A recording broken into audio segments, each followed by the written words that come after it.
नवग्रह की कहानी।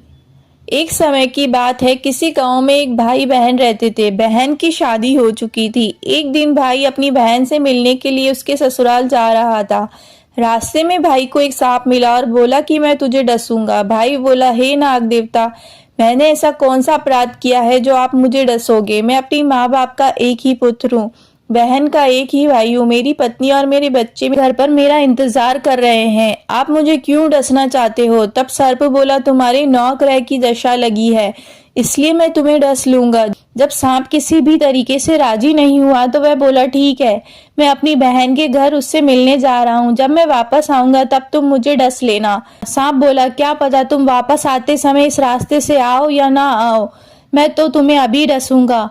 तब वह बोला, ठीक है, तुम ऐसा करो, मेरे इस थैले में बैठ जाओ। जब मैं अपनी बहन से मिलकर वापस आऊंगा तब तुम मुझे डस लेना। सांप ने उसकी बात मान ली और थैले में बैठ गया। उसने ऊपर से बेलपत्र ढक दिया और अपनी बहन के घर पहुंचा। बहन उस समय 9 ग्रहों की कहानी कह रही थी। उसने भाई को आया हुआ देख कहा, भाई बैठो, पहले मैं 9 ग्रह की कहानी कह लूं, तुम बैठो और मेरी कहानी सुनो। बहन ने कहानी कही, भाई ने कहानी सुनी। जीवों की, जानवर की, हाथी की, घोड़े की, कुत्ते की, बिल्ली की, भाई की, बहन की, घर के धनी की, बेटी जमाई की, देवरानी जेठानी की, सास ससुर की, संग की, सहेलियों की। सबके ग्रह शांत हो जाए। ग्रह चले 8 पग, आदमी चले 4 पग, सांप बिच्छू भंवरे सब आग में जले। ऐसे भाई को कहानी सुनाए खड़ी हुई और भाई के पास रखे थैले को देखकर बोली, भाई थैले में क्या लिख कर आया है? इससे पहले कि भाई कुछ कहता उसने वो थैला उठाया और अंदर ले गई। थैला खोलकर देखा तो बेलपत्र, केले और संतरे बन गए और सांप एक चमचमाता हुआ हार बन गया। जब हार पहनकर वो बाहर आई तो बहन के गले में चमचमाता हुआ हार देखकर भाई बोला, बहन इतना कीमती हार तुम कहाँ से लाई? बहन बोली, भाई तू ही तो लेकर आया है मेरे लिए। थैले में केले संतरे के साथ हार भी तो था।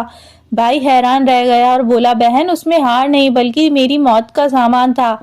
और यह कहकर उसने अपनी बहन को सारी बात बताई और बोला कि तेरे ही 9 ग्रह की कहानी का प्रभाव है जो सांप हार बन गया। ये सब तेरे ही भाग्य से हुआ है, तेरे कारण मेरे प्राण बचे हैं। तेरे भाग्य से सांप हार बन गया है, अब ये हार तू ही रख ले।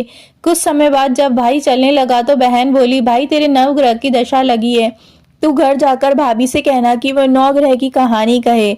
ऐसा कहकर उसने अपने भाई को विदा किया और अपने घर पहुंचा और जाकर अपनी पत्नी से बोला, हमारे 9 ग्रह की दशा लगी है, हम 9 ग्रह की कहानी रोज कहा करेंगे।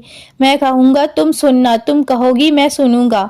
फिर बोला, जाओ एक लोटा जल भर कर लेकर आओ और साथ में चावल और चीनी के दाने भी लेकर आओ। उसकी पत्नी सारी सामग्री ले आई। कहानी कही, जीव की, जानवर की, हाथी की, घोड़े की, कुत्ते की, बिल्ली की, देवरानी जेठानी की, सास ससुर की, घर के धनी की, बेटी जमाई की, भाई बहन की। सबके 9 ग्रह शांत हो जाए। ग्रह चले 8 पग, आदमी चले 4 पग, सांप बिच्छू भंवरे सब आग में जल जाइयो। आज वार, रविवार, सोमवार, मंगलवार, बुधवार, बृहस्पतिवार, शुक्रवार, शनिवार, 7 वारों को नमस्कार। धरती माता को नमस्कार। 9 ग्रह को नमस्कार। जैसे 9 ग्रह की दशा बहन की, भाई की उतारी, ऐसी सबकी उतारना। इस कहानी को कहने, सुनते और उकारा भरते सब पर 9 ग्रह की कृपा बनी रहे। बोलिए हनुमान जी की जय। बोलिए जय 9 ग्रहों की।